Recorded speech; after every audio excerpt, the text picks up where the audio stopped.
సినీ నటి ప్రత్యూష ఇప్పటి జనరేషన్కు చాలామందికి తెలిసి ఉండదు. ఒకప్పుడు హీరోయిన్. 2002లో చనిపోయింది ఆమె. అప్పుడే కొత్తగా వస్తున్న హీరోయిన్, చాలా సినిమాల్లో నటించింది, చాలా అభివృద్ధి చెందే అవకాశం ఉందని సినీ పరిశ్రమ చెప్పుకున్న హీరోయిన్. ఆమె తెలంగాణ ప్రాంతానికి సంబంధించిన అమ్మాయి, భువనగిరి వాళ్ళది.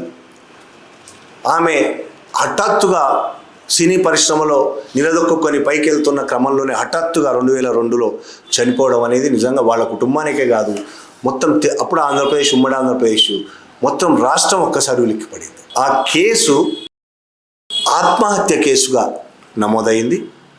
ఇవాళ దాని మీద తీర్పు వచ్చింది సుప్రీంకోర్టులో. అందుకే మళ్ళీ మనం ఒకసారి మాట్లాడుకోవాల్సిన పరిస్థితి. సుప్రీంకోర్టులో ఇవాళ తీర్పు వచ్చింది. ప్రత్యూష లవ్వరు, ప్రత్యూష ఇద్దరు, తమకిద్దరికి పెళ్లి కాదని భావించి, సిద్ధార్థ రెడ్డి అని లవ్వరు పెళ్లి కాదని భావించి ఇద్దరు విషం తాగారని, ఆ విషం తాగడం వల్ల ప్రత్యూష చనిపోయింది, కానీ సిద్ధార్థ రెడ్డి హాస్పిటల్లో కోలుకున్నాడు. ఇది చెప్తున్న కదా పోలీసులు నమోదు చేసిన ఎఫ్ఐఆర్.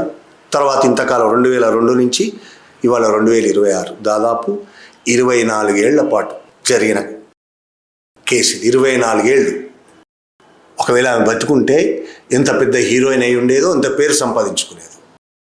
24 ఏళ్ల పాటు జరిగిన తర్వాత ఇవాళ సుప్రీంకోర్టు సిద్ధార్థ రెడ్డి మీద హైకోర్టు ఇచ్చిన 2 ఏళ్ల జైలు శిక్షను ఖరారు చేస్తూ తీర్పిచ్చింది. 2002 ఫిబ్రవరి 23న ఈ సంఘటన జరిగింది.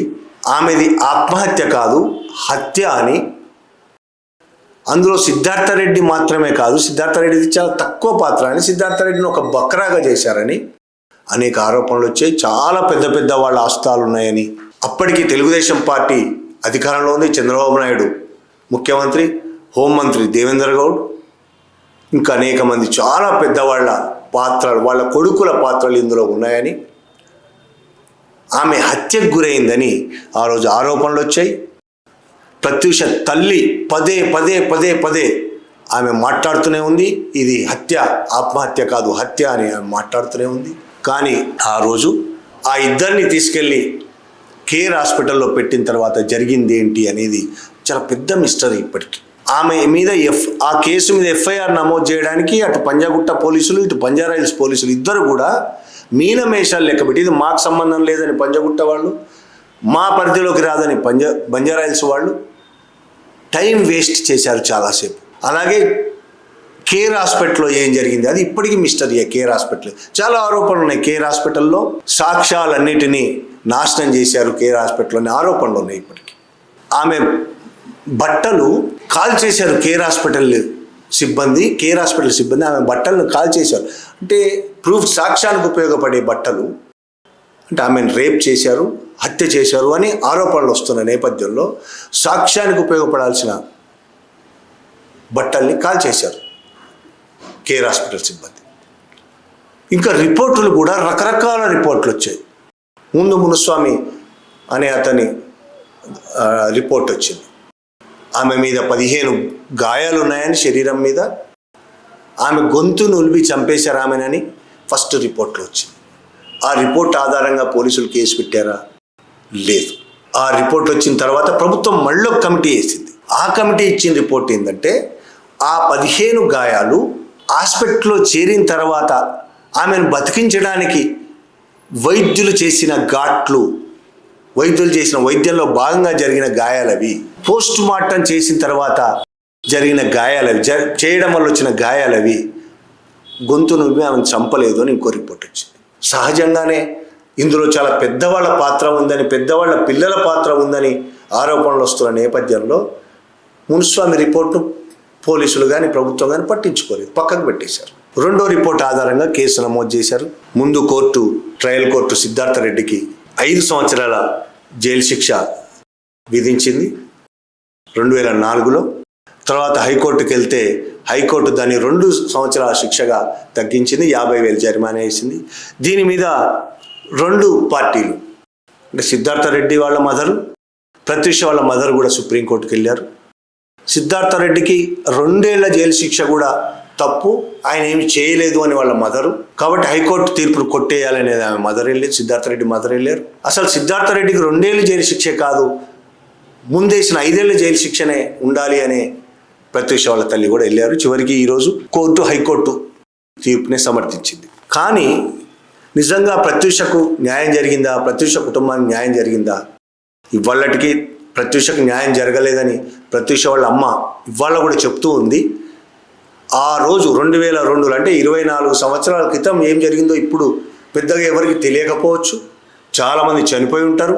ఆ రోజు వచ్చిన రిపోర్ట్లను చాలా వాటిని మాయ చేశారు, మభ్యపెట్టి చాలా విషయాల్ని, వీళ్ళ కుటుంబాలను కూడా మభ్యపెట్టి చాలా విషయాలు దాచేశారనే ఆరోపణలు ఉన్నాయి.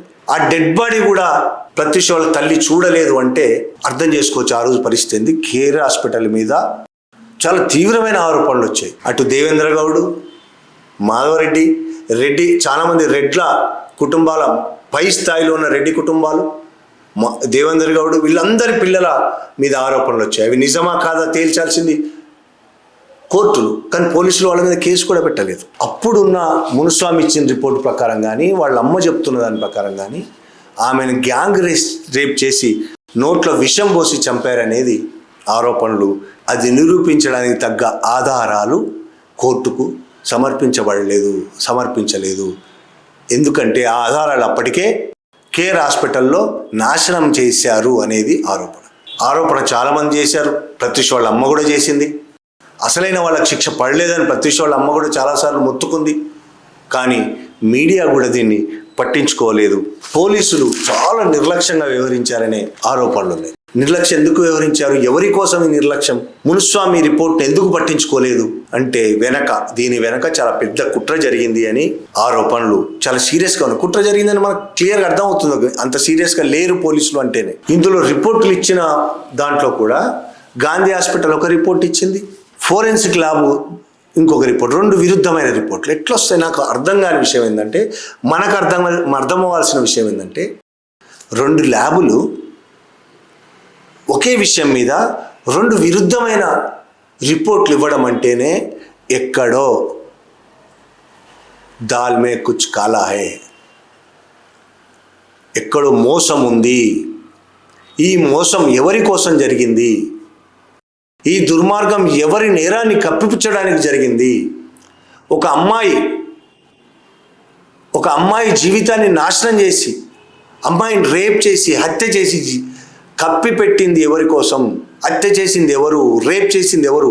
అది బయటికి రాకుండా ఎవరు కప్పి పెట్టారు? భారతదేశంలో చేతిలో అధికారం ఉంటే ఏదైనా చేయొచ్చు అనడానికి చాలా ఉదాహరణలు ఉన్నాయి. మన దగ్గర బాలకృష్ణ ఉదాహరణ, నటుడు బాలకృష్ణ ఉదాహరణ. వైఎస్ రాజశేఖర రెడ్డి ఎలా కాపాడాడు బాలకృష్ణని అందరికీ తెలిసిన ఉదాహరణ, బహిరంగంగా జరిగిన సంఘటన. ఇప్పుడు ఇది ప్రత్యూష కోర్టులో శిక్ష పడడానికి అవకాశం కూడా లేదు. అసలు ఆధారాలే సమర్పించలేదు. ఆమె మీద జరిగిన అత్యాచారానికి సంబంధించి కానీ, హత్యకు సంబంధించి కానీ ఆధారాలే సమర్పించకపోతే కోర్టు మాత్రం ఏం చేస్తుంది? కానీ కోర్టు ఇవాళ తీర్పు సమయంలో కూడా ఒక చాలా సీరియస్ విషయం చెప్పింది. పోస్ట్ మార్టం అన్ప్రొఫెషనల్గా నిర్వహించారు, ప్రొఫెషనల్గా నిర్వహించలేదు అనే మాట. అంత సీరియస్ కేసులో పోస్ట్ మార్టం ప్రొఫెషనల్గా నిర్వహించలేకపోవడానికి కారణం ఏంటి? ప్రొఫెషనల్గా నిర్వహించగలిగే సామర్థ్యం ఉన్న వాళ్ళు నిపుణులు లేరా? నిపుణులు ఉండి కూడా ప్రొఫెషనల్గా నిర్వహించలేకపోయారా అంటే అతి పెద్ద కేసు. ప్రొఫెషనల్ నిపుణులు, అత్యంత నిపుణులైన ప్రముఖులు లేరా? హాస్పిటల్లో ఉన్నారు, ఉండి కూడా అన్ప్రొఫెషనల్గా చేశారంటేనే దీని వెనుక ఏదో కుట్ర ఉంది అనేది మనకు అర్థమవుతుంది. ఇప్పుడైతే సుప్రీంకోర్టు తీర్పు, ఇది చివరి తీర్పు కావచ్చుగా. ప్రత్యూషకు న్యాయం జరిగిందా అని వాళ్ళ అమ్మ అడిగే ప్రశ్నకు మన దగ్గర కాదు, ఈ వ్యవస్థ దగ్గర సమాధానం లేదు. ఇలాంటి ప్రత్యూషలు వేల మంది భారతదేశంలో, ఇలాంటి ప్రత్యూష కుటుంబాలు మన వైపు, మన వ్యవస్థల వైపు వేలెత్తి చూపుతూనే ఉంటారు. మనం మాత్రం నిశ్శబ్దంగా చూస్తూ కూర్చోవడం. Thank you very much.